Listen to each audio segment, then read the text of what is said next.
Sorry చెప్తున్నాను. And నన్ను రెగ్యులర్గా ఫాలో అయ్యేటోళ్ళకు నాకు వెంకటేశ్వర స్వామి ఎంత ఇష్టమో తెలుసు.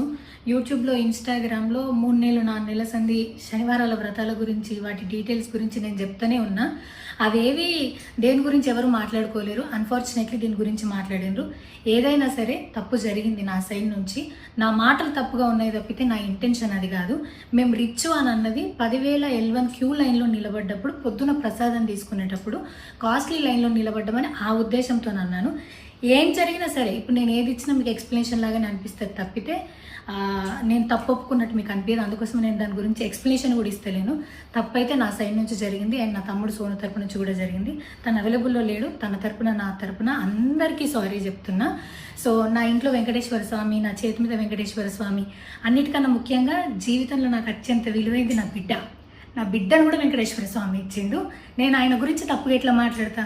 అస్సలు ఆయన గురించి తప్పుగా మాట్లాడా. ఆయన గురించే కాదు, నన్ను రెగ్యులర్గా ఫాలో అయ్యేటోళ్లకు నేను అన్ని మతాల దేవులను మొక్కుతా, అందరి దేవులను మొక్కుతా. అందులో వెంకటేశ్వర స్వామి నా జీవితాన్ని మార్చిండు. ఈరోజు నేను అనుభవించే ఏది కూడా ఆయన దయలేకపోతే కాదు. అట్లాంటిది ఆయన గురించి నేను ఎందుకు మాట్లాడతా?